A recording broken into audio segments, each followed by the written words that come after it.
I don't know, man. Alright, I'm gonna put this on and go pee, and I'll be right back. And then we'll continue looking into this, because I am very confused and upset.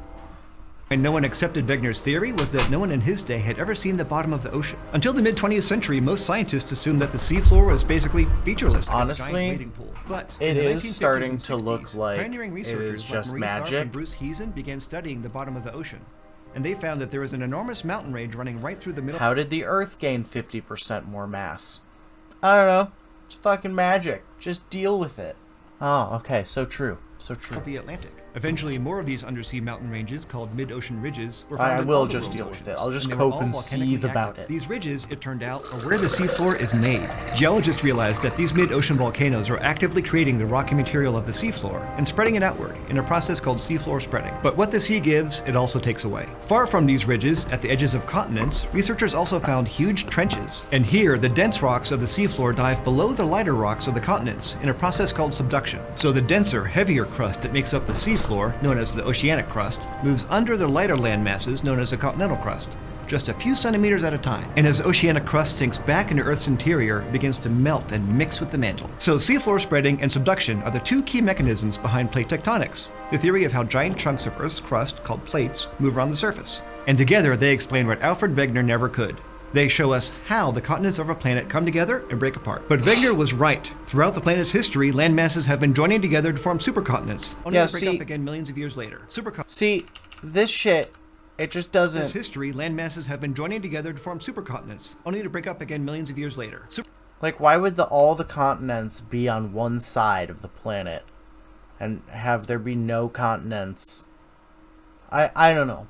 I'm just saying. Supercontinents begin to separate when the mantle that's turning around beneath them starts to change, like in direction or temperature or intensity. These kinds of changes, we think, can cause plates that were once pushed together to gradually spread apart. When plates separate, they first create a rift valley, like the Great Rift Valley in Africa. Then as they keep spreading apart, they can form narrow seas, which is how the Red Sea came to be. Eventually, these gaps can open up to become a whole new ocean. That's actually how the Atlantic Ocean formed. This whole process of continents coming together and splitting apart is known as the supercontinent cycle, and it is what has changed the face of the Earth over the eons. Now, you've probably heard of Pangaea, the landmass that contained almost all of Earth's dry land about a 250 million years ago. For a long time, experts thought that was the world's first supercontinent. But today we know it wasn't the first, and it won't be the last. One of the earliest supercontinents that scientists have evidence for is called Knorland.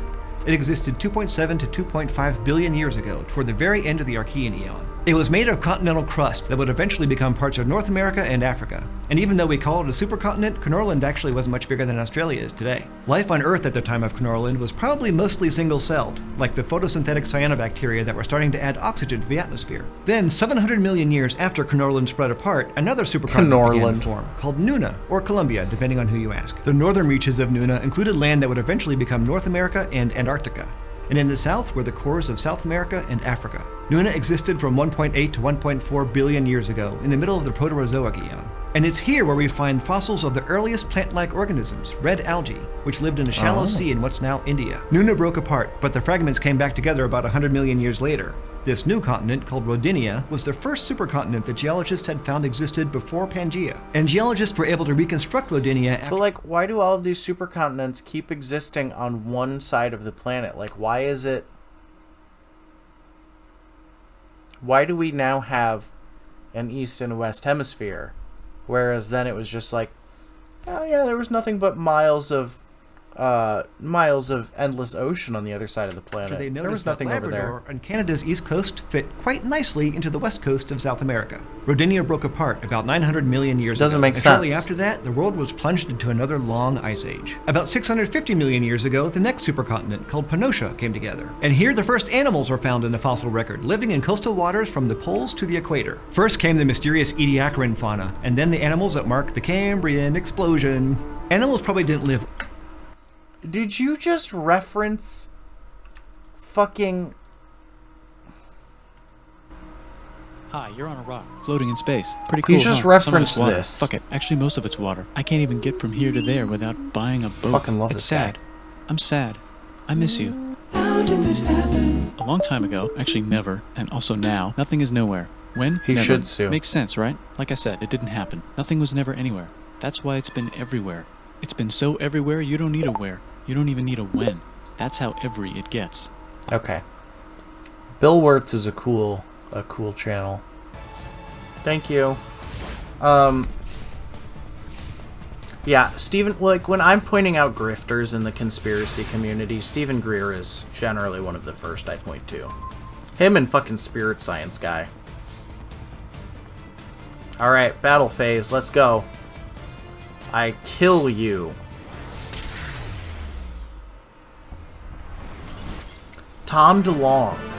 Isn't he running To the Stars Academy? Isn't he from a band or something? Does Tom... Dude, we've watched Spirit Science, like, constantly on this channel. Here, let me,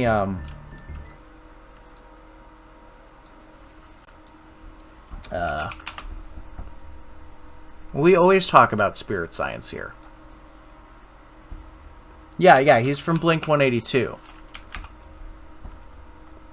You're familiar with Spirit Science guy, right? Hey, everyone. Hey, everyone.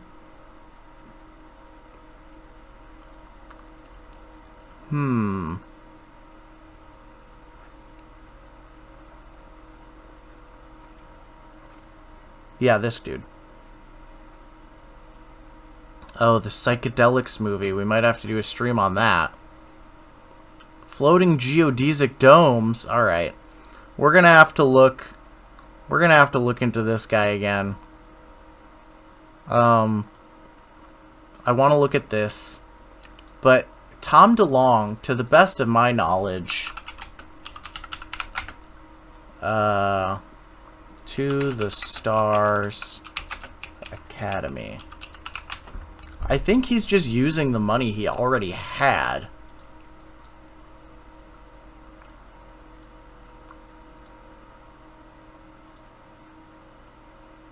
They haven't put anything out on their YouTube channel. Let's see what the To the Stars Academy is working on. Oh yeah, definitely going to be doing them tomorrow.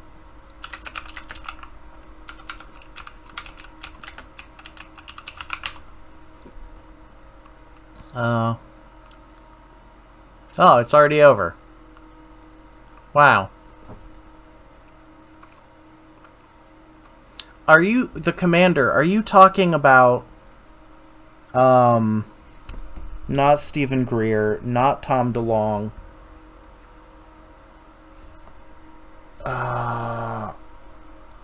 post me a link. I'm gonna grab some water, and then we'll go over it, because I know what you're talking about, but I can't think of the terms to Google to get it. Okay, yeah, you said pilot, and for whatever fucking reason, my brain went to, Corey Good. You know Corey Good?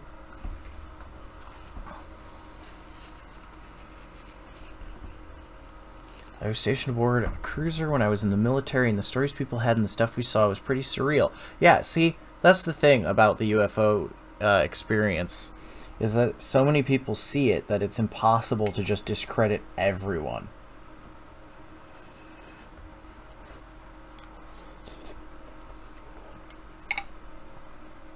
Fuck, that's hot. Jesus Christ. I should not have bitten into that yet. Oh, fuck.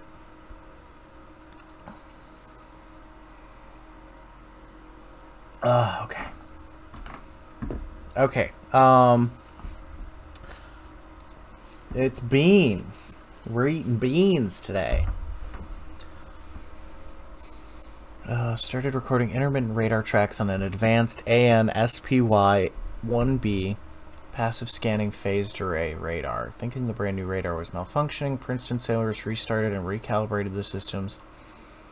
Yeah, this is the Nimitz encounter. So the pilot... Yeah. I do... See, that's the thing, right? Is like, okay, I wanna talk about something that is very weird about the UFO phenomena. We very frequently get spikes of encounters and sightings when new technology comes online. So, like, when radar came out, we got a bunch more sightings. Now that more advanced radar stuff and, like, infrared stuff and, like, all these... Like, each time we level up our detection technology, we see a brief spike in UFO sightings, and then the UFOs seem to learn how to get around the new technology, and then the sightings fall off. So, like, it's so bizarre. I don't know. Let's watch the fucking Nimitz encounter, because that shit's crazy.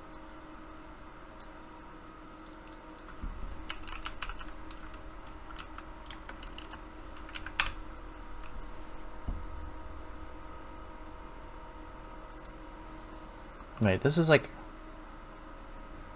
So this wasn't new tech? Are extraterrestrials making contact with Earth, or is it something else?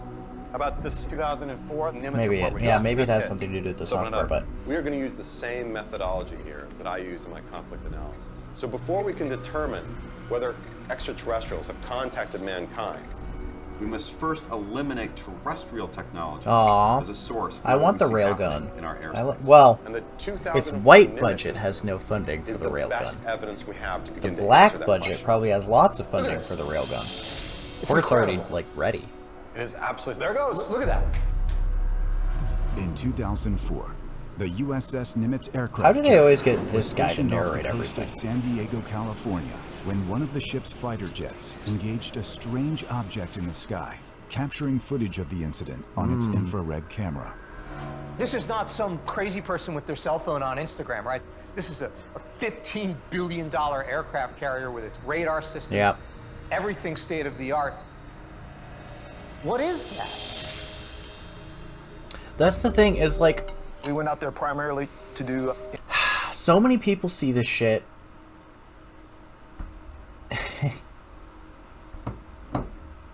So many people see this shit. So many people have had personal encounters with this shit. It's just like Sasquatch, you know, like, there's no way you can disprove every single encounter. And every single person who's saying they've seen something or had some sort of interaction can't all be lying or fooled by someone else. It's ridiculous to think that. It's ridiculous to think that every encounter could be faked. individual ship training. But we have it on official DoD video. It doesn't get better than that.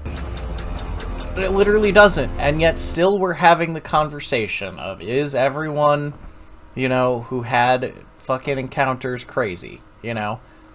And the reason that people like this get fucking derided for their encounters is because of this guy, and people like this guy.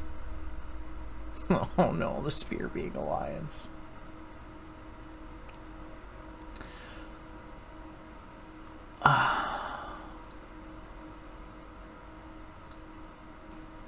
Nah, don't worry about it. Let's see. Oh, the Dark Fleet and Draco Reptilians, full history. Beware the bearers of false gifts and their broken promises.